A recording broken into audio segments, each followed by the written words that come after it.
La semana pasada dedicamos el programa de Era Verde a conversar sobre la cumbre de cambio climático realizada en París el año pasado, la COP21. Y el día de hoy vamos a conversar sobre cómo se traduce a la práctica todos estos acuerdos que se tomaron en la cumbre para el caso de nuestro país específicamente.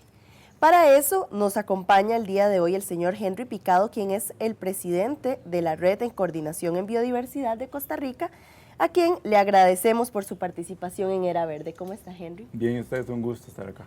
Y también nos acompaña Pascal Girot, quien es coordinador sectorial de cambio climático del Ministerio de Ambiente y Energía, MINAE. ¿Cómo está, Pascal? Muy bien, está. Bueno, muchas gracias a ambos por acompañarnos hoy en el programa.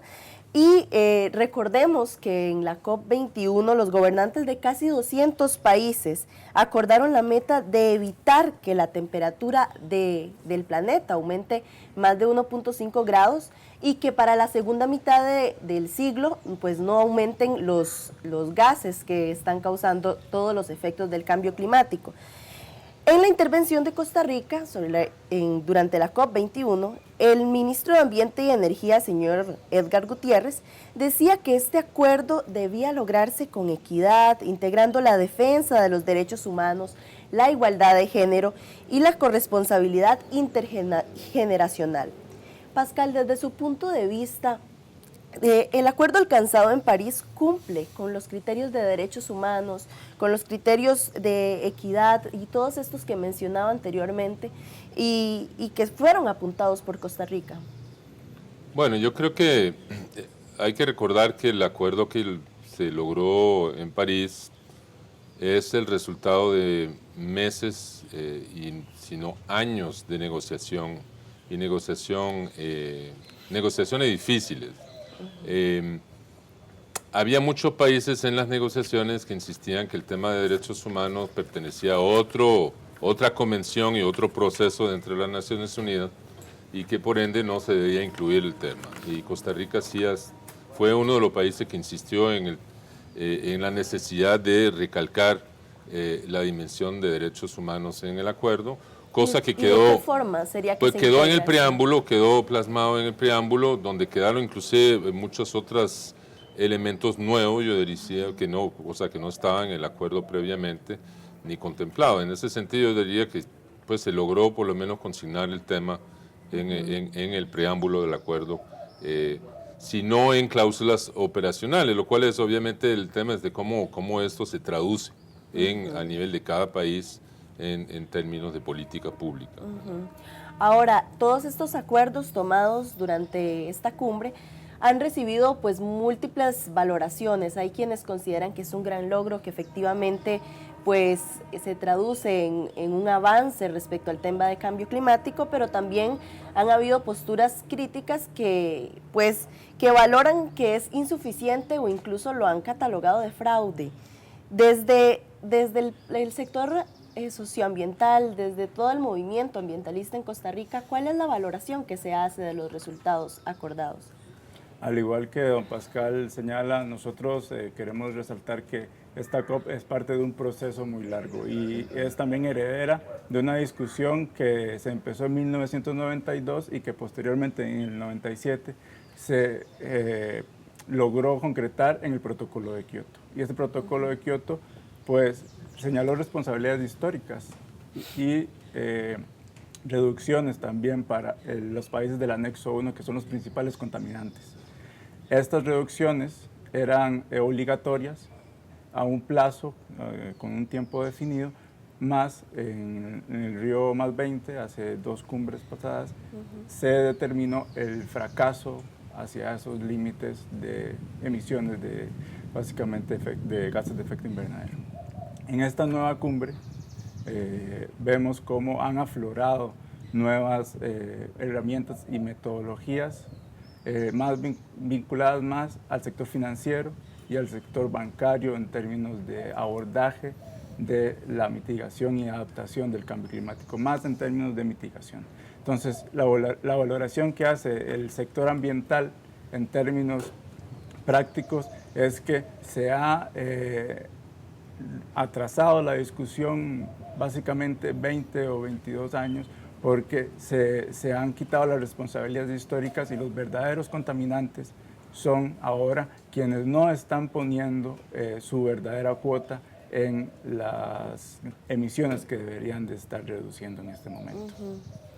Pascal, ¿usted qué opina al respecto? Porque es difícil pues pensar en cómo se va a traducir en la práctica todo lo que se acordó y también pues la forma en la que fueron planteados estos acuerdos.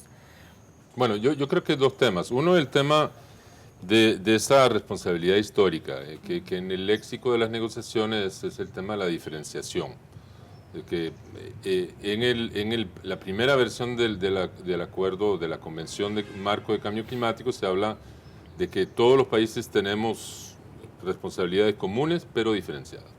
Y de ahí eso significa de que hay países efectivamente que tienen una cuota de responsabilidad mayor que otros, otros que van a pagar el precio más que otros. Digamos, los pequeños estados insulares, las pequeñas islas que están a nivel del mar, obviamente van a tener un problema mucho más grande que otros países que tal vez no van a perder toda su infraestructura con el aumento del nivel del mar. Entonces, eso sigue siendo, y fue hasta el último minuto de la COP21, un tema muy fuerte de las negociaciones, un tema donde siguen habiendo diferencias muy grandes.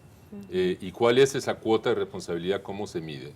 Y yo quisiera rescatar que quizás una de las formas en que se mide eso fue a través de las contribuciones nacionales que se entregaron a fines de septiembre por más de 160 países, que suman, digamos, efectivamente a un esfuerzo. Por primera vez tenemos compromisos de países medibles, verificables. Tenemos por lo menos una cifra que nos dice cuál va a ser el esfuerzo de reducción de emisiones a largo plazo de la mayoría de los países del mundo.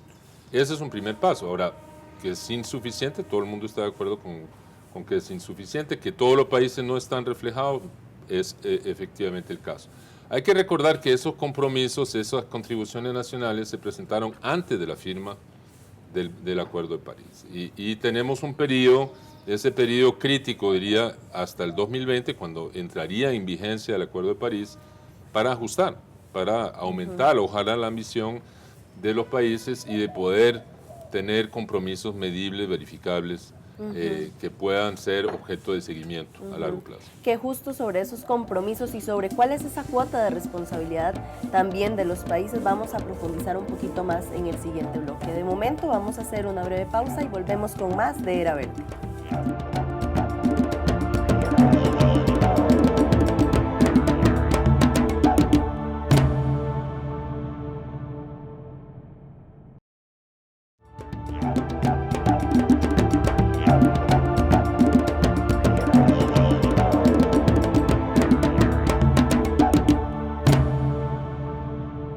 Estamos de vuelta en Era Verde y hoy estamos conversando sobre la cumbre sobre cambio climático que se realizó el año pasado en París. Y estamos un poco traduciendo también eso para nuestro país, todos los acuerdos y todas las negociaciones que se hicieron, cómo se traducen a la práctica en Costa Rica. Precisamente una de las mayores críticas que se han hecho al acuerdo en la COP21 tiene que ver con que los acuerdos son de carácter voluntario, es decir, no hay una obligatoriedad o una forma de dar un seguimiento que verifique que todos los países cumplieron con esto. Entonces, por ahí han venido parte de las críticas. Pascal, tal vez si hablamos un poquito de cómo se asume en Costa Rica esto y cómo se traduciría en la práctica en nuestro país, pues todos los acuerdos tomados. ¿Se van a crear políticas públicas o cómo se va a dar seguimiento para que esto sí se cumpla? Bueno, yo creo que como cualquier acuerdo internacional, en este caso en particular, sí se cumplió el objetivo de tener un acuerdo legalmente vinculante. Es decir, una vez que el tratado se firme ahora el 22 de abril 2016 y entre un proceso de ratificación en los próximos años, de aquí en los próximos años, una vez ratificado ese acuerdo, sí obliga a los estados a cumplirlo en ese sentido. Ahora, si existen dientes o no, si hay un régimen de sanciones o no, obviamente es un régimen obligante, por un lado, legalmente, es un tratado internacional y por derecho internacional los estados que lo firmen y lo ratifiquen van a tener que cumplir con ello.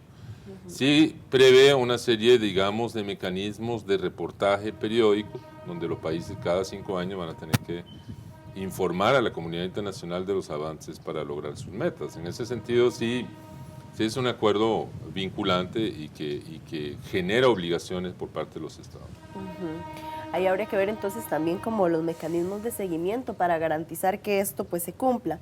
Ahora, diversos sectores ambientalistas y ecologistas han evidenciado otro cuestionamiento, que es que en el acuerdo no se, pues precisamente no se cuestiona uno de las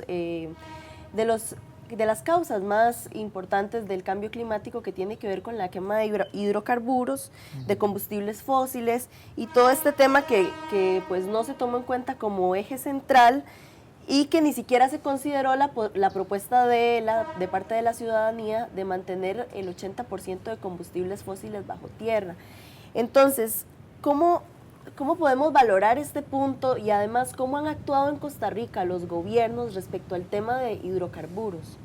Con respecto a los hidrocarburos bajo la tierra, hay que aclarar que para que se cumpla la meta fijada en la COP de París de 1.5 grados de máxima elevación de la temperatura, hay que pues dejar 2/3 partes de los hidrocarburos bajo el subsuelo. Entonces, que no se haya tomado en cuenta medidas al respecto o propuestas desde los movimientos sociales, desde todo este movimiento contra la crisis climática que se generó en la Cumbre de los Pueblos allá en París, también con una serie de discusiones y de propuestas, incluso técnicas, metodológicas y científicas para reducir el impacto del cambio climático. Nos preocupa mucho a los movimientos sociales porque no existe un diálogo entre la ciudadanía planetaria, digamos, que estamos analizando la crisis climática, y las negociaciones en la esfera gubernamental. En ese sentido, Costa Rica tiene una política de hidrocarburos muy pues dócil al mercado internacional, por decirlo de alguna forma, porque cada año eleva más o menos en un 5% el consumo de hidrocarburos a nivel nacional. Esto conlleva una serie de impactos a nivel climático, porque tampoco se están previendo formas de transporte alternativo. Más bien vemos cómo se importan cada vez más automóviles, la flotilla nacional aumenta en un promedio de 50.000 automóviles anuales, y eso evidentemente va a incrementar las emisiones de gases de efecto invernadero. Por otro lado, vemos esfuerzos que van en un sentido bastante correcto, que es pues activar un tren eléctrico en San José, articular algunas pequeñas iniciativas de ciclovías, más estas iniciativas no tienen un seguimiento pues muy riguroso y tienden a fracasar, como es el caso de muchas de las ciclovías que se han planteado en el gran área metropolitana. Claro, y es que lo que necesitamos es que usar otras alternativas sea más rentable que seguir utilizando los combustibles fósiles y que seguir aumentando cada vez más el uso de vehículos. Y pues esas alternativas son las que han sido difíciles de concretar en los gobiernos anteriores y en el actual gobierno.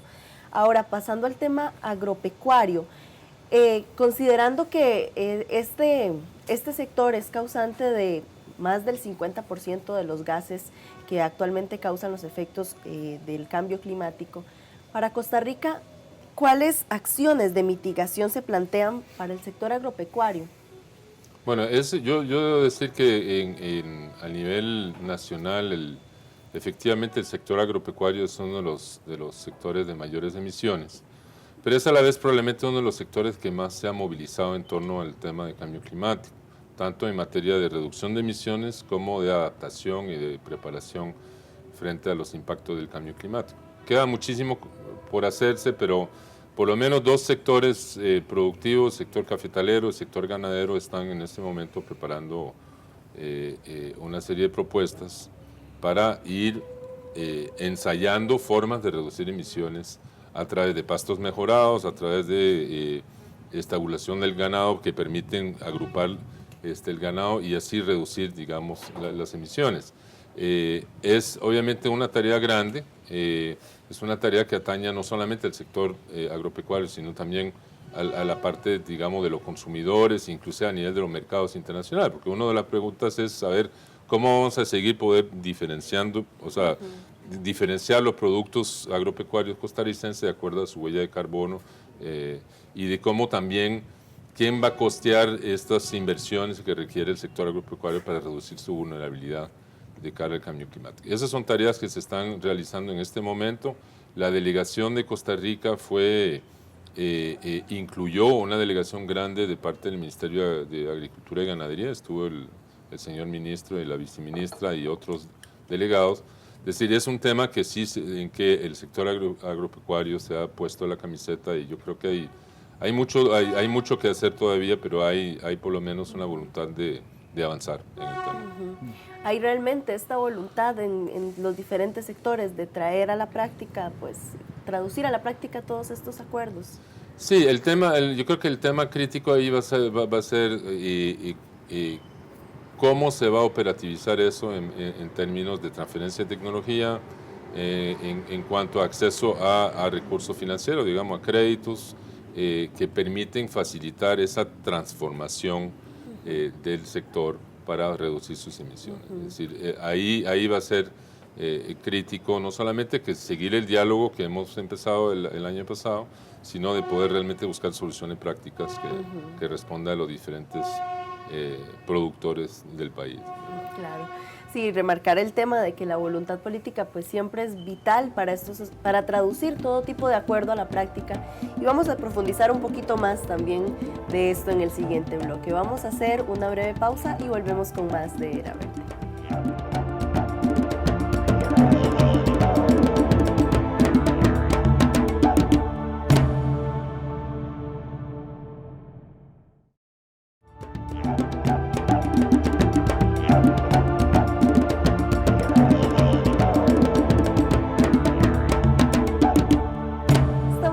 Acá en Era Verde, y hoy estamos conversando de la cumbre sobre cambio climático que se realizó en París el año pasado, donde diversos países tomaron una serie de acuerdos para seguir abordando el tema del cambio climático a nivel mundial. Pascal, el año pasado vimos el efecto de varias inundaciones en el centro de Punta Arenas que dejó a muchas familias pues afectadas. Y el semanario Universidad publicó también un reportaje sobre la erosión en las costas de Limón, o sea, una serie de situaciones que se han venido dando en el país, que me gustaría que profundizáramos sobre si estas situaciones son consecuencias de fenómenos como el Niño o si realmente ya estamos viendo los efectos del cambio climático en nuestro país y a nivel mundial. O sea, si ya de verdad estas son las consecuencias y todas estas situaciones que se han dado son el resultado del cambio climático. Bueno, yo creo que sin duda el cambio climático no es algo que va a ocurrir dentro de 100 años, sino que ya estamos viendo los signos precursores. Hay que diferenciar lo que es una circunstancia actual, que estamos en un periodo del Niño, digamos, donde efectivamente hay anomalías y eso forma parte de la variabilidad climática. Pero sabemos también que esos fenómenos como el Niño se van a ir agravando e intensificando con el cambio climático. Es decir, esto va probablemente seguir ocurriendo con impactos cada vez mayores. Ahora bien, claramente las comunidades costeras están entre esas comunidades, esos grupos diferenciados, ¿verdad?, que van a sufrir las consecuencias más que otros. Y lo que ha pasado en Punta Arenas o la erosión costera que estamos viendo en el Caribe costarricense, sí se debe a cambios en la temperatura, en el caso del Caribe, del Mar Caribe, que está expandiéndose y aumentando el nivel. En el caso de Punta Arenas lo sabemos desde el 2000, desde la primera comunicación nacional se sabe que es una ciudad sumamente vulnerable a marejadas extremas y al aumento del nivel del mar. Y es un tema que tenemos que empezar a abordar seriamente. Claro, y es importante hablar de esto porque pues, muchos sectores han mantenido a lo largo de los años a nivel mundial que todavía no hay efectos del cambio climático y ha estado como ese periodo de negación de las consecuencias que ya en muchos países se empiezan a vislumbrar. Ahora, pasando al tema de cómo abordar pues estas consecuencias que estamos viendo, desde el movimiento ecologista se habla del concepto de justicia climática como una forma pues de tratar y de acercarnos al tema de cambio climático y como una forma, una propuesta. Entonces me gustaría que habláramos un poquito de esta propuesta, en qué consiste la justicia climática y cómo la podríamos también pues traducir a la práctica acá en nuestro país. Sí, la justicia climática se basa en que no vamos a tener o no vamos a solucionar la crisis climática, sino solucionamos también la desigualdad social, la desigualdad de género, la discriminación, el racismo, el sexismo. La justicia climática pues, es un concepto que engloba muchas preocupaciones de movimientos sociales, académicos, académicas y parte, digamos, de algunos gobiernos, para enfrentar la crisis climática de una forma integral.